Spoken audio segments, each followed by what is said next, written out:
While the whole brain normally participates in communication, most of what we think of as language depends on the left side of our brains. The area for language on the left side is more densely wired and even structured differently than the same area on the right. In 1861, Paul Broca discovered the left hemisphere's role in language.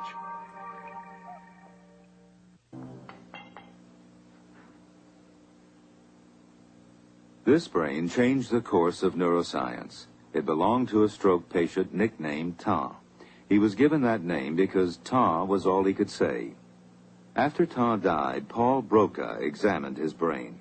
Because Ta could not speak, Broca concluded the damaged part of the left hemisphere was responsible for language. It's now called Broca's area. Ta's brain was recently rediscovered in a Paris museum. Scientists x-rayed it with a CAT scan.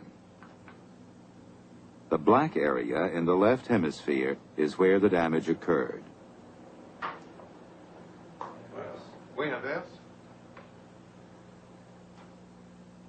We now know that Broca was largely right. Damage to Broca's area does disrupt language.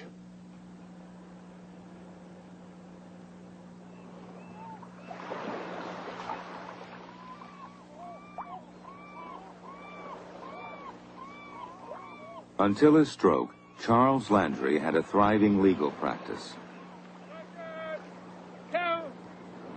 At age 45, a blood clot cut off circulation to part of his brain and put an end to his professional career.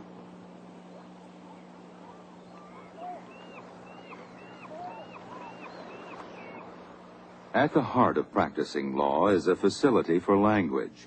Landry's stroke affected both his ability to understand language and his ability to express himself. Contingent reminder is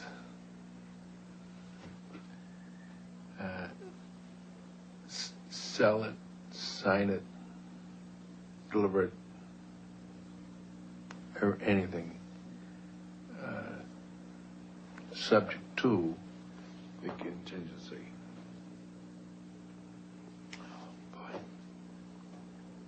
When we talk about language difficulties, we mean problems with either grammar or the choice of words. And if you were listening to him, someone might say, well, his grammar's all right, and even though he takes a long time to find the words, he tends to find them. His difficulties are really all mechanical ones.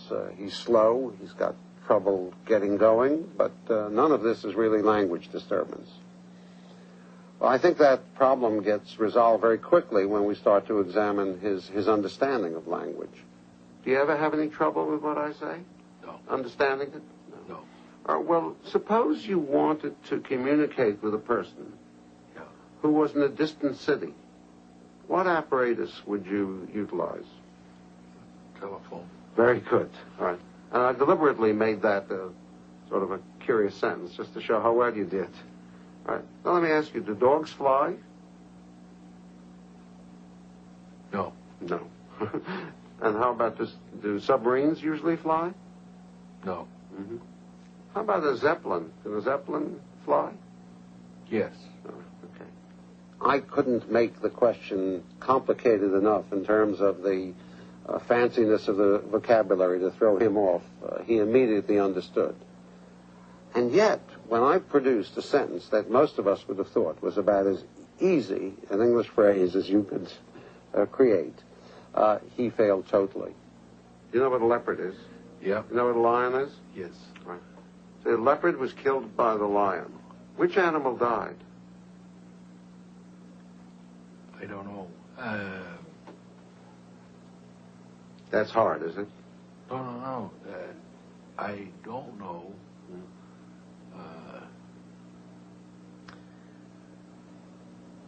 What animal died? I don't know. You don't know what animal died? Right. Obviously, that's got to be an error in understanding the grammar. Now, there's a very easy way to understand it, because if you think of those sentences with the grammatical words removed and try to figure out their meaning, you would have the same problem. Landry hears all the sounds of the grammatical words, but in his brain, the sentence is processed something like this.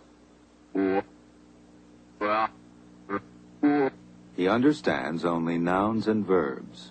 This pattern of having this special kind of understanding difficulty, which is confined almost exclusively to these little words, to the grammatical words and to the endings, is something that we find very frequently in the patient who's got damage to Broca's area. So the thing that's so perplexing in Mr. Landry is that he doesn't have this difficulty in spontaneous speech, he doesn't have this difficulty in repetition, but when we come to the comprehension tests, he has this difficulty in the most dramatic fashion.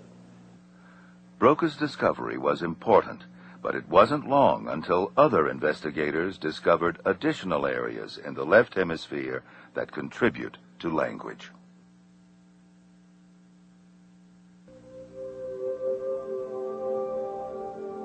In 1874, the German scientist Karl Wernicke identified a third language area in the left hemisphere. Broca's area in front plays a major role in speech production and grammar. The strip in the middle controls and coordinates movement, but Wernicke's area is involved both in the formation of what is said and in comprehension. When it's damaged, speech seems fluent but doesn't make sense. We now know how we process and repeat words.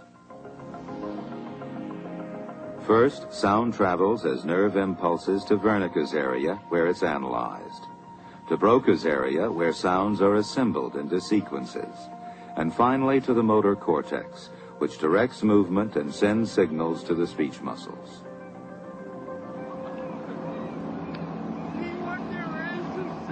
Charles Landry's brain damage has produced difficulties that are fairly typical of patients with damage to Broca's area. From patients like him, we have learned a great deal about how the left hemisphere decodes, processes, and produces language. Times I caught fish. Oh, boy.